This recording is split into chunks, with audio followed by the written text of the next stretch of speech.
5, 4, 3, 2, 1. Level up, level up. 안녕하세요. 수능 특강 스피드노트 세 번째 시간입니다. 이번 시간은 퇴적암과 지질구조에 대한 내용들 정리해 볼 텐데요. 이 단원은 우선 퇴적암과 퇴적 환경에 대한 단원, 그 다음에 지질구조 단원 이렇게 두 파트로 나눠볼 수 있겠습니다. 어렵지 않은 내용이니까요. 여러분 쉽게 따라올 수 있을 겁니다. 자, 우선 첫 번째 퇴적암과 퇴적 환경부터 살펴보도록 할게요. 우선 퇴적암에 대한 기본적인 내용들 정리해야 되는데요. 퇴적암의 생성 과정, 속성작용이라 그러죠. 그래서 퇴적물들이 다짐작용을 받고 교결작용을 받으면서 암석이 되는 전체적인 과정, 흐름 알아두면 되겠죠. 이 과정에서 퇴적물 입자 사이에 빈 공간인 공극의 부피는 감소합니다. 그쵸? 그리고 이렇게 만들어진 퇴적암의 종류들은 생성 기원에 따라서 쇠설성, 화학적, 유기적 퇴적암으로 구분할 수 있고요. 각각에 해당되는 예시들 몇 가지 알아야겠죠. 그래서 쇠설성 퇴적암 같은 경우는 퇴적물 입자의 크기별로 구분을 합니다. 여감, 사암, 셰일. 특히 사암 같은 경우는 모래 입자 정도의 크기, 그래서 16분의 1에서 2mm 정도의 크기를 가진다. 우리 문제 풀었을 때 이 정보 필요했었어요. 그쵸? 그래서 이 부분 체크해서 여러분 같이 정리해 두시길 바라고요. 응해암 같은 경우는 화산재가 굳어져서 만들어진 쇠설성 퇴적암입니다. 이것은 화성암이 아니라는 거 주의해야겠죠. 그리고 화학적 퇴적암은 석회암, 셔트, 암염 이런 것들이 있고요. 유기적 퇴적암은 석회암, 셔트, 석탄 이런 것들이 있어요. 특히 석회암 같은 경우는 화학적 퇴적암, 유기적 퇴적암 둘 다 해당이 된다라는 거, 그리고 화학식으로는 CaCO3로 쓴다는 점 꼭 기억하시길 바랍니다. 퇴적암에서 주로 나타나는 퇴적 구조들의 종류 4가지 공부했잖아요. 이 퇴적 구조는 왜 중요한 정보를 담고 있냐면 지층이 역전되어 있는지의 여부, 그리고 이 퇴적암이 만들어질 당시의 퇴적 환경에 대한 정보를 알려주기 때문에 중요한 자료로 쓰인다라고 했어요. 그래서 우리가 사층리와 점이층리, 연흔, 건열 이렇게 4가지 공부했었고요. 사층리는 뭔가 물이나 바람이 흐르는 환경, 삼각주나 사막이나 이런 환경에서 주로 만들어지는 퇴적 구조고요. 여러분들이 이 단면 구조를 보고 퇴적물이 공급된 방향을 판단하는 것도 하나의 출제 포인트가 될 수 있다라고 했습니다. 점이층리는 상대적으로 수심이 깊은 곳에서 나타나는 퇴적 구조였죠. 그래서 수심이 깊은 호수나 대륙대 같은 곳에서 입자 크기별로 침강 속도 차이로 인해서 나타나는 그런 퇴적 구조였습니다.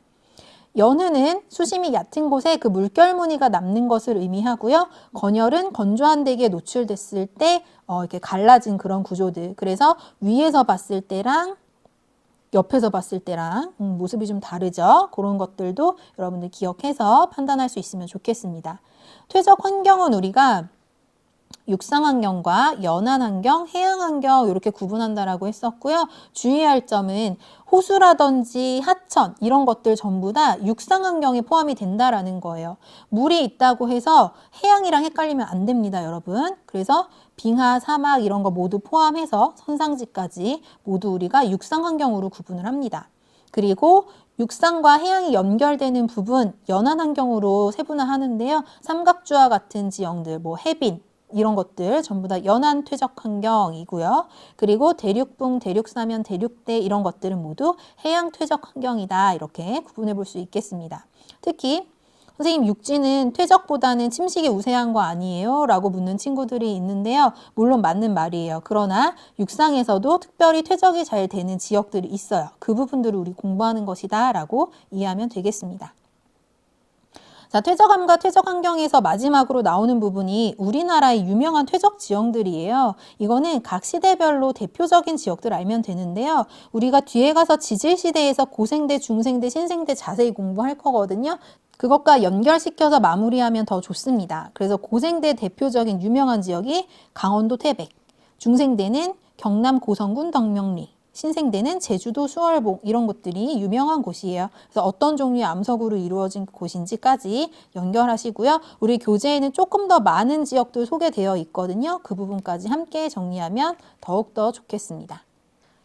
자, 이제 두 번째 포인트죠. 지질 구조 살펴볼게요. 지질 구조 파트는요, 여러분 습곡, 단층, 전리, 부정합, 그리고 관입과 포획 이렇게 5가지 정리했었죠. 어려운 내용은 없었습니다. 지층이 힘을 받아서 휘어진 구조 습곡, 그리고 지층이 끊어진 거 단층, 그러니까 우리가 깊이에 따라서도 다르게 얘기할 수 있죠. 좀 더 깊은 곳에서는 습곡이 나타날 가능성이 높고요. 지표 근처에서는 땅이 뚝 끊어지는 단층이 일어날 확률이 좀 더 높다라고 했었고요. 종류들 여러분들 구분할 수 있겠죠? 특히 단층, 정단층과 역단층 헷갈리면 안 돼요. 그래서 단층 면을 기준으로 상반이 어떻게 이동했는지를 기준으로 구분하셔야 됩니다. 상상력이라는 단어로 외우기도 해요. 상반이 상승하면 역단층이다. 선생님은 미끄럼틀 거꾸로 올라간다. 역단층 이렇게 암기하거든요. 여러분 편한 대로 꼭 헷갈리지 않게 주의하시기 바라고요. 그 다음에 전리 같은 경우는 그냥 전리들도 굉장히 흔한데 특별한 전리들 두 가지만 교재에 좀 소개를 하고 있는 거예요. 그래서 주상전리와 판상전리 좀 특이하게 생겼잖아요. 주상전리는 용암의 냉각으로 만들어지고 판상전리는 압력 변화로 압력이 감소하는 과정에서 부피가 팽창하면서 만들어지는 전리다라고 해서 두 가지 전리 공부했었고요.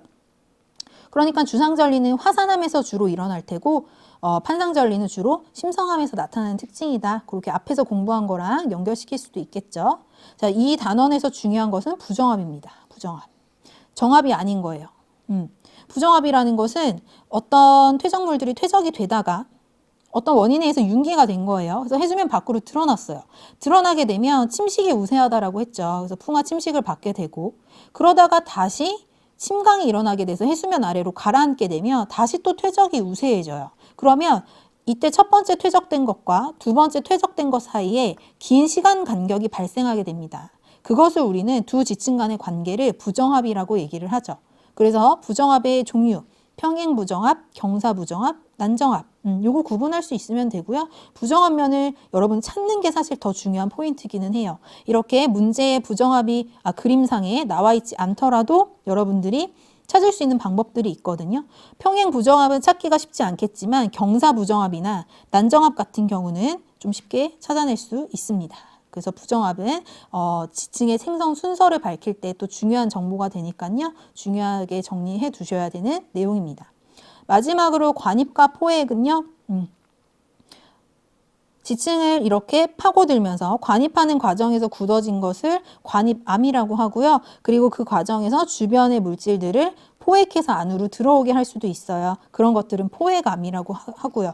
그래서 관입과 포획에서는 관입당한 아이들, 관입한 아이들 순서 어떻게 되는지 판단하는 것이 포인트가 되겠죠. 그래서 여기까지 해서 지질 구조까지 정리해 봤습니다. 3단원 퇴적암과 지질 구조는요. 이 정도 내용으로 정리하시면 충분할 것 같습니다. 여러분 이번 시간 수고하셨어요.